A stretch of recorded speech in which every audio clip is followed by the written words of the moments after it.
मित्रों, बात चाहे श्री राम जी की हो चाहे श्री कृष्ण जी की, उनके जीवन की लीलाएं, उनकी कथाएं हमेशा हमारा मार्गदर्शन करती हैं।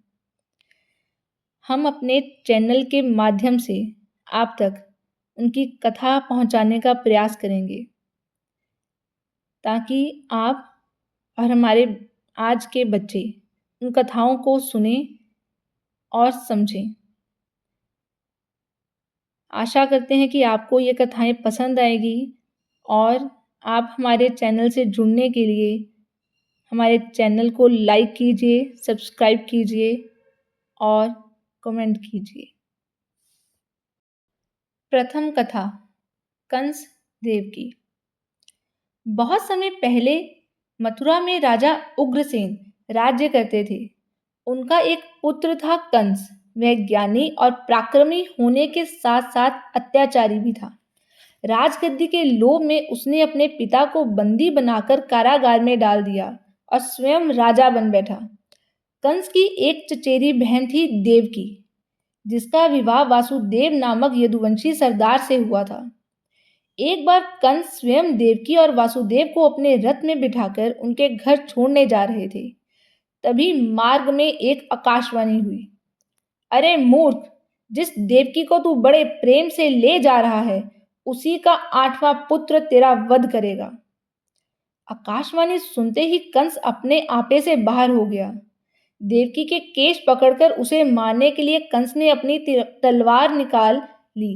परिस्थिति को संभालने के लिए वासुदेव ने कंस से कहा, हे कंस, आप जैसे पराक्रमी योद्धा के लिए क्या किसी नारी पर हाथ उठाना शोभनीय है, और वह भी अपनी नवविवाहिता बहन पर। आपके इस कृत्य से आपको और आपके परिवार को अपयश ही मिलेगा। जन्म लेते ही अपनी संतान मैं आपको लाकर दूंगा, यह मेरा वचन है। कंस जानता था कि वासुदेव अपने वचन के पक्के हैं, इसलिए उसने देवकी को मारने का विचार त्याग दिया। दोनों सुखपूर्वक जीवन का आनंद लेने लगे। अपनी पहली संतान के उत्पन्न होते ही वासुदेव वचन अनुसार नवजात शिशु को लेकर कंस के पास गए। शिशु को देखकर कंस ने विचारा, देवकी का 8वां शिशु मेरा वध करेगा, तो मैं इस निरपराध को क्यों मारूं? कंस ने उसे प्राणदान देना चाहा। तभी अचानक नारद मुनि वहां पधारे। उन्होंने कहा, हे कंस, आप यह क्या कर रहे हैं? सभी देवता आपका वध करना चाहते हैं। संभव है यह शिशु आपके लिए संकट बने।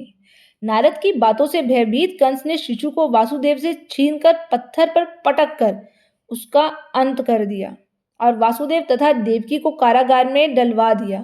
कालांतर में कंस के एक के बाद एक देवकी के सभी शिशुओं का वध कर दिया।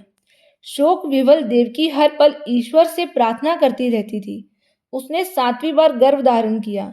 हर हाल में वह अपने शिशु की रक्षा चाहती थी। देवकी की प्रार्थना से पसीज कर स्वयं नारायण ने योग माया को बुलाया और उनसे अनुरोध किया, हे देवी, आप कृपया देवकी के सहायता करें। देवकी के गर्भ में पल रहे शिशु को वासुदेव की दूसरी पत्नी रोहिणी के गर्भ में धारण करवाएं। इस प्रकार देवकी की पुत्र की रक्षा होगी और वह बलराम नाम से प्रसिद्ध होगा। आपको नंद की पत्नी यशोदा के गर्भ से जन्म लेना होगा।